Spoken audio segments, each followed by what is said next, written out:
নমস্কার দর্শক বন্ধুরা, আমরা আবার চলে এলাম একটা ম্যানচেস্টার থেকে আপডেট নিয়ে। আজকে 20 তারিখ, ম্যাচের আর 3 দিনের বাকি। কিন্তু এই মুহূর্তে যা আবহাওয়া দেখা যাচ্ছে, যে সকাল থেকে যা পরিবেশ রয়েছে, ওয়েদার কন্ডিশনস কিন্তু খুবই খারাপ। সকাল থেকে মানে অন অ্যান্ড অফ বেশ জোরে বৃষ্টি হচ্ছে। আপাতত একটুখানি কম, তাই জন্য আমরা ছাতা নিয়ে দাঁড়িয়ে নেই। বাট আমরা যখন হেঁটেও আসলাম তখনও কিন্তু ছাতা নিয়ে দাঁড়িয়েছিলাম। তো এই যা পূর্বাভাস চলছে, আছেও যা ম্যাচ শুরু হওয়ার জন্য, যে হয়তো আমরা দেখবো যে দুটো দিন হয়তো ম্যাচে নষ্ট হতেও পারে। সেসব নিয়ে আলোচনা করব। আজকে ইন্ডিয়ার টিম গতকাল ম্যানচেস্টারে পৌঁছেছে লন্ডন থেকে। আজকে অপশনাল ট্রেনিং সেশন ছিল, আমরা সবাই গেছিলাম। দেবাইজা এখন ওখান থেকেই আসছি। But the main thing is, আজকে কিন্তু আমরা ম্যাচ দেখতে পারিনি ট্রেনিংটা, বিকজ ম্যানচেস্টারের যা স্টেডিয়ামটা সেটা কিন্তু অনেক বাইরেই আটকে দেওয়া হয়, অ্যান্ড টিম বাস ভেতরে চলে যায়। তো আমরা দেখতে পাইনি, যেটা আপনারা বরাবর দেখে এসেছেন আমাদের সমস্ত স্টেডিয়াম থেকে। দেওয়াইজদা, প্রথমেই আসবো, সব কিছু নিয়ে আলোচনা করবো। But how do you look forward to the weather? মানে আমার যা মনে হচ্ছে, বেশ দুদিন তো মনে হচ্ছে নষ্ট হবেই। প্লাস আজকে অপশনাল ট্রেনিং সেশন, আজকে বেশ কিছু লোক আসেনি, তাদের আপডেট তুমি দেবে। অ্যান্ড সিকিউরিটি কিন্তু যথেষ্ট করা করেছিল আজকে। অ্যাবসলিউটলি রোহন, দেখো তোমার ড্রেস কোডটা দেখেই কিন্তু আমরা আওয়াজ পাচ্ছি যে তুমি এই প্রথম কিন্তু এই যে অ্যাস্টন ভিলা থেকে যে রেন জ্যাকেটটা কিনেছো, আজকে তুমি ইনফ্যাক্ট প্রথম রোহন কিন্তু এই জ্যাকেটটা পরতে বাধ্য হলো এই কারণেই যে এখন যখন আমরা আলোচনা, এখনো কিন্তু হালকা গুড়ি গুড়ি বৃষ্টি পড়ছে এবং সকাল থেকেই বৃষ্টি, এবং আজকেও কিন্তু এই বৃষ্টির মধ্যেই কিন্তু আজকে ইন্ডিয়ান টিমের অপশনাল প্র্যাকটিস ছিল। যদিও তার মধ্যে উল্লেখযোগ্য যারা আজকে আসেনি তাদের মধ্যে শুভমান গিল, ঋষভ পান্ত, জসপ্রীত বুমরা, কেএল রাহুল, এনারা তো আসেননি। সুতরাং কিন্তু বাকি যারা ছিলেন তাদের মধ্যে অবশ্যই ক্লোজ ডোর প্র্যাকটিস ছিল আজকে, কেননা সংবাদ মাধ্যমকে আজকে অ্যালাউ করা হয়নি ল্যাঙ্কাশায়ার কাউন্টি ক্রিকেট ক্লাবে। এবং আমরা কিন্তু রেড স্পোর্টসের তরফ থেকে আমি, রোহান, অমিত, রোহিত, গার্গী সবাই ছিলাম, কিন্তু আমাদের কাউকেই অ্যালাউ করেনি। ইনফ্যাক্ট সিকিউরিটি আমাদের বাধ্য করে যে আপনারা করবেন না, আপনারা কিন্তু ট্রেস পাস চলে যান এখান থেকে, কেন আপনারা চলে যান। আজকে যে ভিজুয়ালটা আপনারা নর্মালি দেখে থাকেন, যেটা রোহন বললো যে বাস থেকে নেমে প্লেয়ারদের যাওয়া বা সেটা কিন্তু আজকে করা গেল না। এই কারণে যেহেতু ম্যানচেস্টার একমাত্র ভেন্যু, যে কটা ভেন্যুতে খেলা হচ্ছে ওই 5টা ভেন্যুর মধ্যে, টেস্ট সেন্টারের মধ্যে এই সিরিজটায়, যেখানে টিম বাস কিন্তু ভেতরে ঢুকে যায়, আর মানে স্টেডিয়ামের ভেতরে যে দূর থেকে আপনি দেখতে পারবেন না। এক্স্যাক্টলি ভেতরে চলে এক্স্যাক্টলি। তো সেই জন্য অবশ্যই আমরা তাকিয়ে থাকবো কালকের জন্য, কারণ কালকে ওপেন প্র্যাকটিস, যেখানে পুরো দল কালকে ট্রেনিং করার কথা, কিন্তু কতটা কি প্র্যাকটিস করতে পারবে তা নিয়ে কিন্তু প্রশ্নচিহ্ন থাকছেই।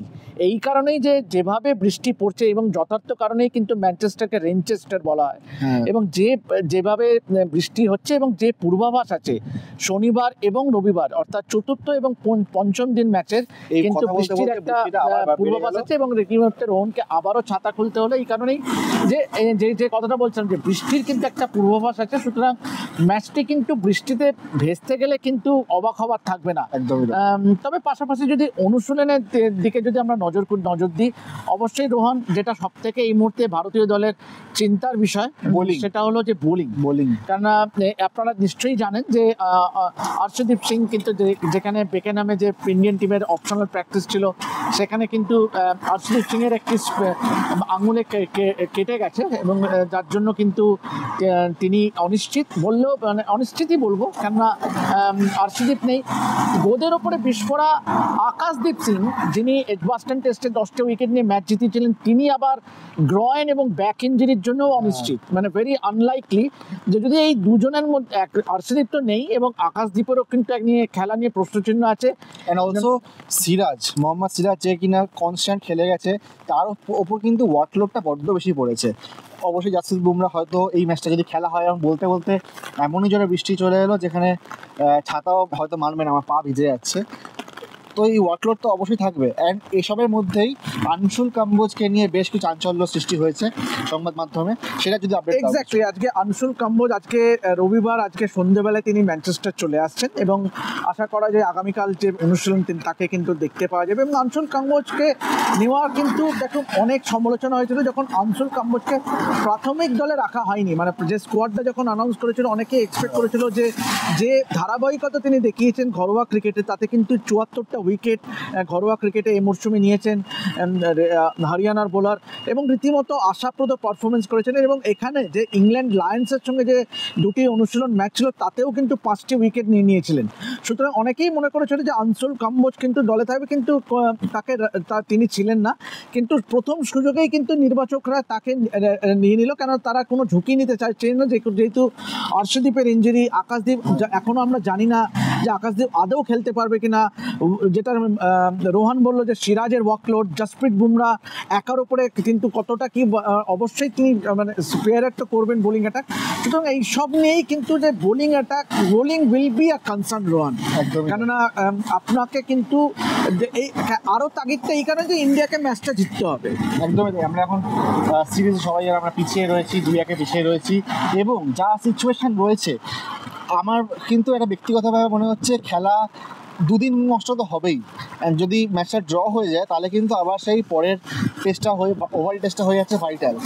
তখন কিন্তু আমরা জাসপ্রীত বুমরাকে দেখতে পাবো। যদি ধরো এখানে 2 দিন খেলা নষ্ট হয়ে গেল, ম্যাচটা ড্র হয়ে গেল, তাহলে কি বুমরা তাহলে তো যদি ইনফ্যাক্ট এইটা খুব ইন্টারেস্টিং প্রশ্ন করেছে রোহন, একদম মানে পুরো গুগলি দিয়েছে একদম। এখন যদি এই ম্যাচটা যদি ড্র হয়ে যায়, তার মানে সিরিজে কিন্তু ভারত 2-1 পিছিয়ে। তখন কি সিরিজে সমতা ফেরানোর জন্য জসপ্রীত বুমরাকে খেলাবে ভারতীয় টিম ম্যানেজমেন্ট ওভালে? যদি ধরো 2 দিন নষ্ট হয়ে গেল, হ্যাঁ, আমরা খেললাম এবং জসপ্রীত বুমরা খেললো ভারতীয় দলে, তাহলে তো তুমি সেরকম ম্যাচই খেললে না। মানে তাহলে তো আমার মনে হয় যে জসপ্রীত বুমরাকে খেলানো উচিত, যেহেতু সিরিজে পিছিয়ে থেকে ওভালে যাবে। তো ইটস আ ভেরি কাইন্ড, সবাই জানে যে জসপ্রীত বুমরা 3টি টেস্ট ম্যাচে খেলবে একদম। তো সুতরাং it will be very interesting. কিন্তু যেটা মনে হচ্ছে রোহান, যে এখনো এই মুহূর্তে দেখো আমাদের ক্যামেরা লেন্সও কিন্তু দেখুন বৃষ্টিতে কিন্তু একটা আবজা একটা হয়েছে, কিন্তু সেই জন্য আমি বলছি যে it will be very tricky. এবং অবশ্যই ব্যাটিং নিয়ে যদি চিন্তা নাও থাকে, বোলিং আমাদের কিন্তু চিন্তায় রাখবে অবশ্যই। And thoughts on the outfield ground, কি মানে এরকম ওয়েদারে কিন্তু মানে খেলার উপযোগী থাকছে না মাঠটা একদম। এক্স্যাক্টলি। দেখো আজকে কিন্তু আমরা যখন ড্রেনেজ কেমন আমি জানি না। ড্রেনেজ ভালো, কারণ নর্মালি মোরালের সব গ্রাউন্ডেই কিন্তু ইংল্যান্ডের ড্রেনেজ ভালো। প্রতিটা মাঠে আমরা দেখেছি যে ছোট মাঠেও কিন্তু ওভার কভার আছে। সুতরাং এই দিকে ইনফ্রাস্ট্রাকচার নিয়ে কোনো প্রশ্ন নেই। এখানে ক্রিকেট বলুন কি ফুটবল বলুন কি রাগবি, এখানে একটা জায়গায় এই দেশটা এগিয়ে, সেটা হলো এখানকার ইনফ্রাস্ট্রাকচার। যে স্পোর্টিং, যে খেলাধুলায় যে এরা কতটা গুরুত্ব দেয়, সেটা কিন্তু আপনি বুঝতে পারবেন যে ছোট জিনিস যেভাবে ওরা নজর দেয়। এবং সুতরাং এখানেও কিন্তু ড্রেনেজটা বেশ ভালো। তবে আজকে যেটা আমরা দেখলাম যে আজকে আউটডোর নেট প্র্যাকটিস এরিয়া কিন্তু পুরো কভার ছিল। যে মুহূর্তে ভারতীয় দল ট্রেনিং করতে এলো তখন কিন্তু আউটডোর প্র্যাকটিস নেট পুরো কভার ছিল। তার মধ্যেই কিন্তু আমরা দেখলাম রোহন ছিল, তখন রোহন আর আমি দুজনেই অবজার্ভ করছিলাম। তার মধ্যেই যশস্বী জয়সওয়াল, কুলদীপ যাদব, করুণ নায়ার, ধ্রুব জুরেল, এরা কিন্তু হালকা ওয়ার্ম আপ করছিল, ওয়ার্ম আপ করছিল। তারপরে কিন্তু যখন বৃষ্টি আসার পরে বাধ্য হয়ে তাদের ইনডোর নেটসে গিয়ে সময় কাটাতে হলো। তবে ডেফিনেটলি আগামীকালও যদি এরকম থাকে তাহলে কিন্তু খুবই চিন্তার বিষয় হবে, কারণ দেখুন সেই প্রস্তুতি কিন্তু ভারতীয় দল পাবে না। কেন এটাই কিন্তু সব থেকে চিন্তার বিষয়, বিকজ আপনাকে একটা মানে প্রস্তুতি আপনাকে করতেই হবে, যেহেতু আপনি একটা গ্যাপে সেকেন্ড টেস্ট, এই থার্ড টেস্ট আর ফোর্থ টেস্টের মধ্যে একটা লম্বা ব্রেক পেয়েছে। একদম সেখানে মাত্র একদিনে প্র্যাকটিস করেছিল বেকেনহাম। এটাই আমি সেকেন্ড তোমাকে প্রশ্ন করছিলাম যে তাহলে কি এই যে ওয়েদার ফোরকাস্ট, সেটা কি তাহলে ইন্ডিয়ান টিম ম্যানেজমেন্ট দেখেননি? আর যদি সেরকম ভাবে কি প্ল্যানিং ছিল না, তাহলে তাহলে তো লন্ডনে প্র্যাকটিস করতে পারতো একটা বাড়তি দিন। তাহলে এইগুলো এই ছোট খুঁটিনাটি, এইগুলো এত যে সাপোর্ট তাদের, তাহলে তারা করছে কি? প্রশ্নটা এখানে এই কারণেই উঠছে যে যখন আপনি জানেন যে পূর্বাভাস এরকম একটা বৃষ্টি হতে, এখন এই দেশে এইরকম উন্নত দেশে আপনি ফোরকাস্ট অনেকদিন আগেই জানতে পারেন। এক সপ্তাহ একটা ফোরকাস্ট আপনি পেয়ে যাবেন।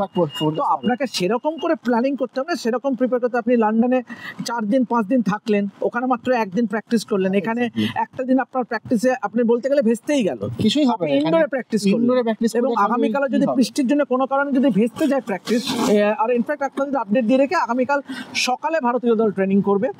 ম্যাচের আগের দিন অর্থাৎ 22 তারিখে কিন্তু ভারতীয় দল দুপুরে প্র্যাকটিস করবে। এটাই নর্ম হয়ে যাচ্ছে এই সিরিজে।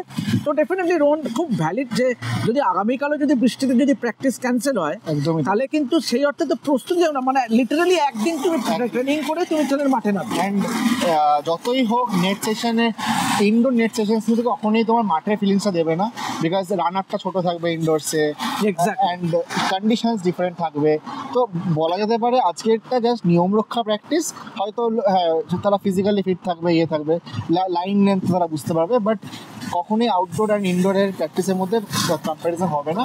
বাট তো যেটাই বলছিলাম, আমরা একবার ভিডিওটা বন্ধ করতে হয়েছিল বিকজ এতটাই বৃষ্টি পড়ছে যে ক্যামেরাটার মধ্যে জল পড়ে স্ক্রিনটা আবজা হয়ে গেছে। তো আপনারা বুঝতেই পারছেন যে বৃষ্টিটা কতটা সিরিয়াস প্রবলেম এই ম্যানচেস্টার এখানে।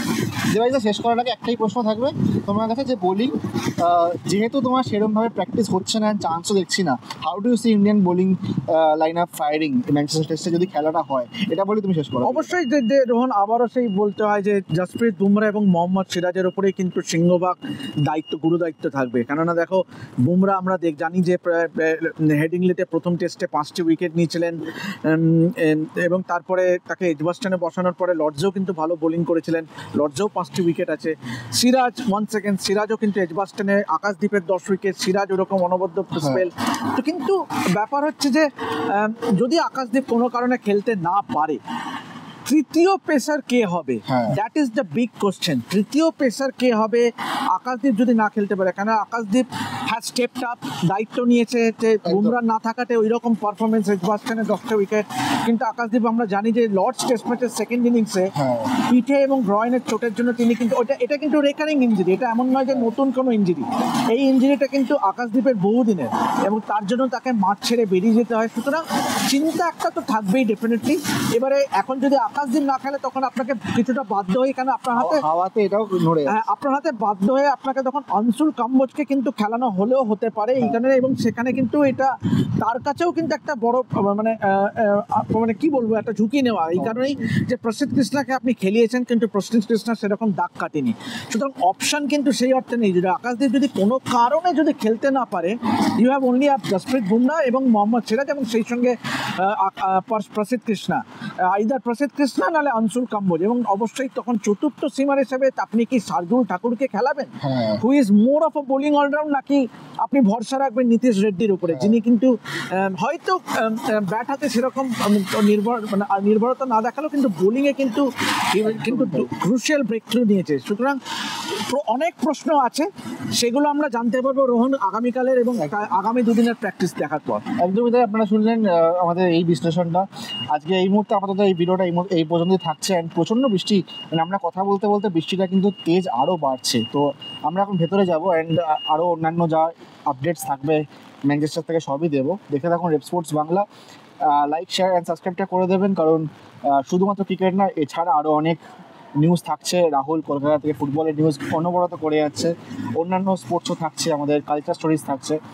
তো সব কিছুই থাকবে আমাদের স্পোর্টস বাংলা পর্দায়। খালি একটাই রিকোয়েস্ট থাকবে, লাইক, শেয়ার অ্যান্ড সাবস্ক্রাইবটা করে দেবেন। Thank you so much. আপাতত এই পর্যন্তই।